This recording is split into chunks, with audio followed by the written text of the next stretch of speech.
श्री गणेशाय नमः। अध्याय 32। मैना का कोप भवन में प्रवेश। भगवान शिव का हिमवान के पास सप्तऋषि को भेजना तथा हिमवान द्वारा उनका सत्कार। सप्तऋषियों तथा अरुंधति का और महर्षि वशिष्ठ का मैना और हिमवान को समझाकर पार्वती का विवाह भगवान शिव के साथ कराने के लिए कहना।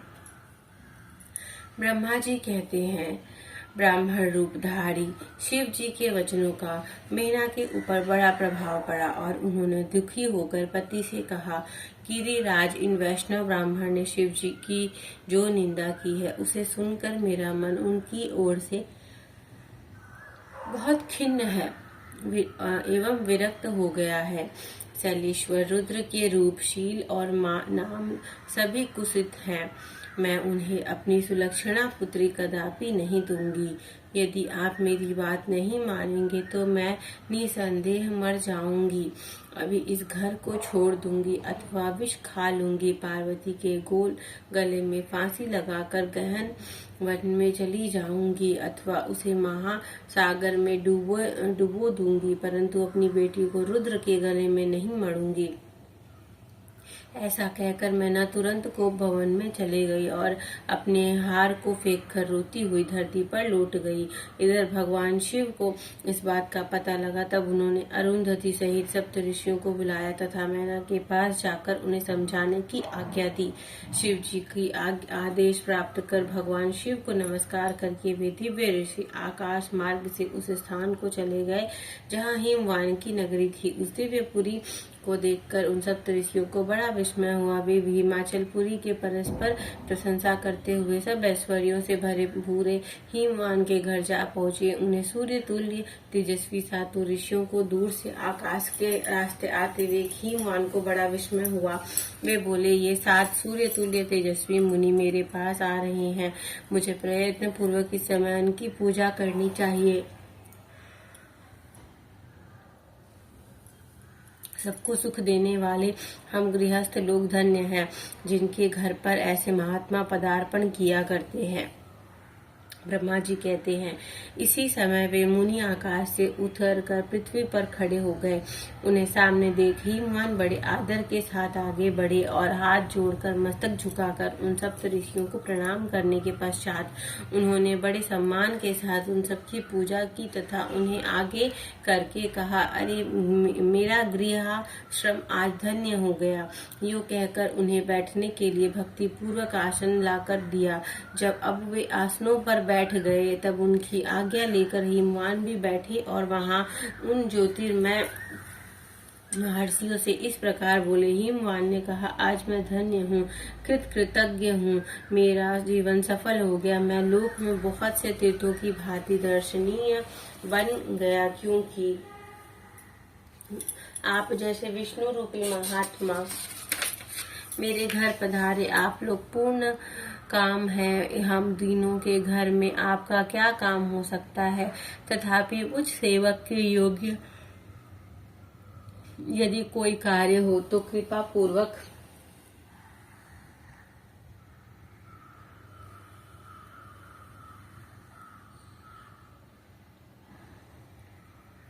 उसे अवश्य कहें।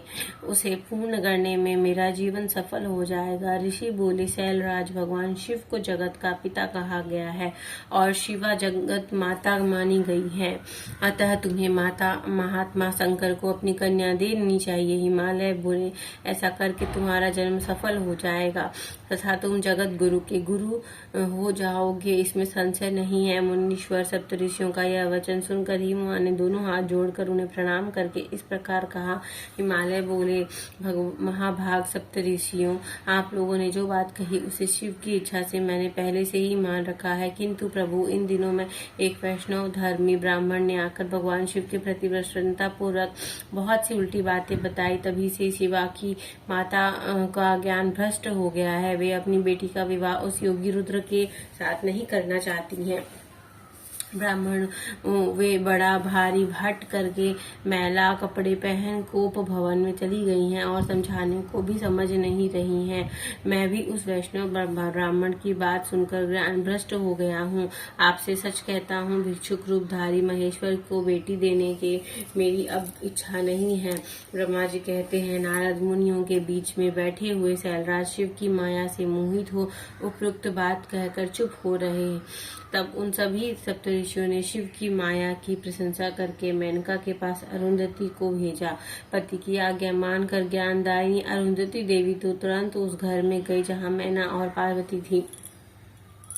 जाकर उन्होंने देखा मैना शोक में आकुल होकर पृथ्वी पर पड़ी है। तब उन साध्वी देवी ने बड़ी सावधानी के साथ मधुर एवं हितकर बात कही। अरुंधति बोली, साध्वी रानी मेनके, उठो, मैं अरुंधति तुम्हारे घर में आई हूँ तथा दयालु सप्तऋषि भी पधारे हैं।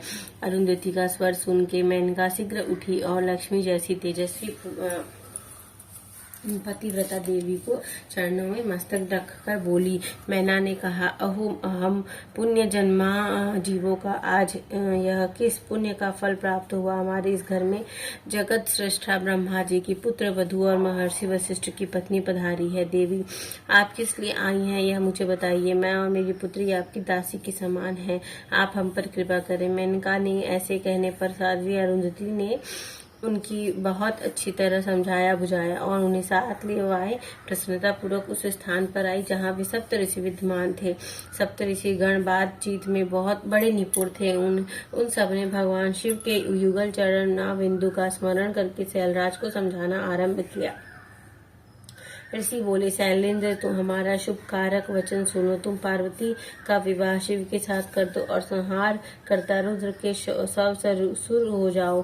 शंभु सर्वेश्वर हैं, ये किसी से याचना नहीं करते।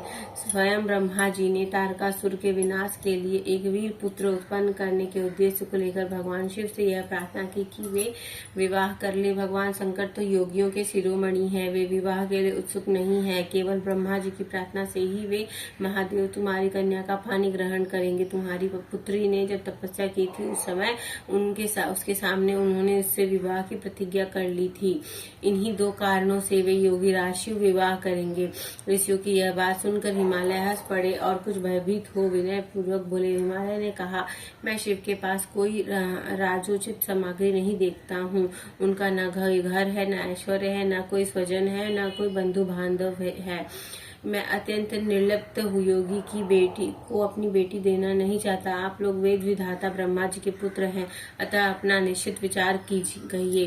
वो जो पिता का काम से, मोह से, भय से अथवा लोभ से किसी अयोग्य वर के हाथ में अपनी कन्या दे देता है, वह मरने के बाद नरक में जाता है। अतः मैं स्वेच्छा से भगवान शूरपाणि को अपनी कन्या नहीं दूंगा। इसलिए महर्षियों जो उचित विधान हो उसे आप लोग कीजिए। मुनीश्वर नारद हिमाचल के उस वचन को सुनकर बातचीत करने में निपुण महर्षि वशिष्ठ ने उनसे यूं कहा। वशिष्ठ बोले, शैलेश्वर, मेरी बात सुनो, यह सर्वथा तुम्हारे लिए हितकर है, धर्म के अनुकूल, सत्य तथा इहलोक और परलोक में सुखदायक है। शैलराज, लोक तथा वेद में 3 प्रकार के वचन उपलब्ध होते हैं। शास्त्रज्ञ पुरुष अपनी निर्मल ज्ञान दृष्टि से उन सब प्रकार के वचनों को जानता है। एक तो वह वचन जो तत्काल सुनने में बड़ा सुंदर प्रिय लगता है, परंतु पीछे वह असत्य एवं अहितकारी सिद्ध होता है। ऐसा वचन बुद्धिमान शत्रु ही कहता है, उससे कभी हित नहीं होता।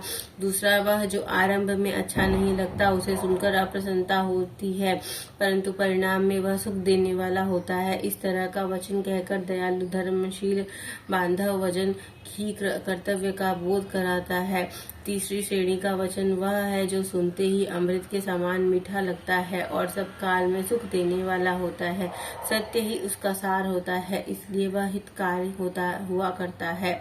ऐसा वचन सबसे श्रेष्ठ और सबके लिए अभिष्ट है।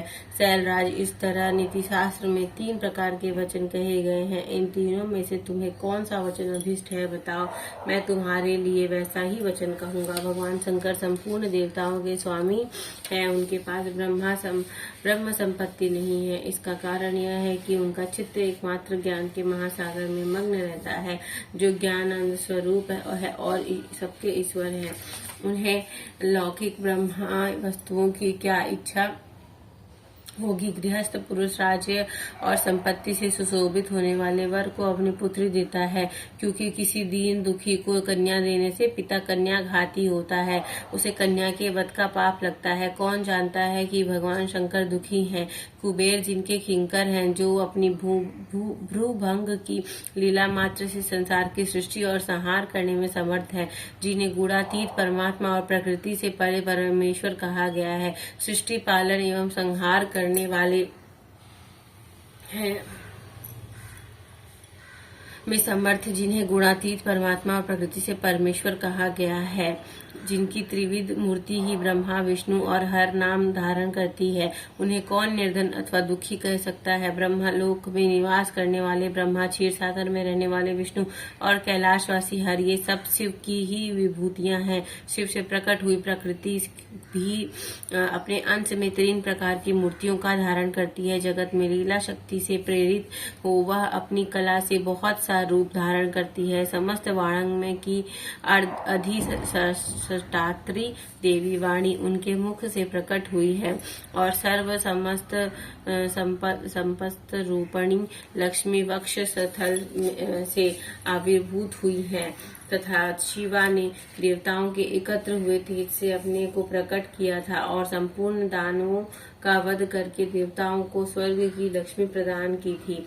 देवी शिवा कल्पांतर में दक्ष पत्नी के उदर से जन्म ले सती नाम से प्रसिद्ध हुई और हर को उन्होंने पति के रूप में प्राप्त किया। दक्ष ने स्वयं ही भगवान शिव को अपनी पुत्री दी थी। सती ने पति की निंदा सुनकर योग बल से अपने शरीर को त्याग दिया था।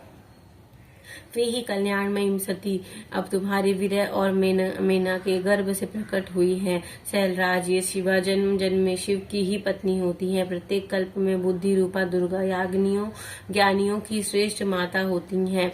वे सदा सिद्ध सिद्धायिनी और सिद्ध रूपणी है। भगवान हर चिता भस्म के रूप में सती के अस्थि चूर्ण को ही स्वयं प्रेम पूर्वक अपने अंगों में धारण करते हैं। अतः गिरिराज, तुम स्वेच्छा से ही अपने मंगलमयी कन्या को भगवान हर के हाथ में दे दो। तुम यदि नहीं दोगे तो वह स्वयं प्रियतम के स्थान में चली जाएंगी। देवेश्वर शिव तुम्हारी पुत्री का अनंत कलेश देखकर ब्राह्मण के रूप में उसकी तपस्या के स्थान पर आए थे और इसके साथ विवाह की प्रतिज्ञा करके इसे आश्वासन एवं वर दे करके अपने आवास स्थान को लौट गए थे। हीरे पार्वती की प्रार्थना से ही शंभु ने तुम्हारे पास आकर उसके लिए याचना की। तुम दोनों ने शिव भक्ति में मन लगाकर उसकी यह याचना को स्वीकार कर लिया था। गिरीश्वर, बताओ फिर किस कारण से तुम्हारी बुद्धि विपरीत हो गई। भगवान शिव ने देवताओं को प्रार्थना से प्रभावित होकर हम सब ऋषियों को और अरुंधति को भी तुम्हारे पास भेजा। हम तुम्हें यही शिक्षा देते हैं कि तुम पार्वती को रुद्र के हाथ में दे दो। गिरे, ऐसा करने पर तुम्हें महान आनंद होगा। शैलेंद्र, यदि तुम स्वेच्छा से अपनी बेटी शिवा को शिव के हाथ में नहीं दोगे तो भाभी के बल से भगवान शंकर की ने तपस्या में लगी हुई पार्वती को ऐसा ही वर दिया है। ईश्वर की हुई प्रतिज्ञा कभी पलट नहीं सकती। गिरिराज, ईश्वर के वश में रहने वाले समस्त साधु पुरुष को भी प्रतिज्ञा का संसार में किसी के द्वारा उल्लंघन होना कठिन है, फिर साक्षात ईश्वर की प्रतिज्ञा के लिए तो कहना ही क्या। इसी तरह अध्याय 32 और 33 संपूर्ण होता है। हर हर महादेव की जय। जय शिव ओंकारा, प्रभु हर शिव ओंकारा, ब्रह्मा विष्णु सदा शिव अर्धांगी धारा। ओम जय शिव ओंकारा,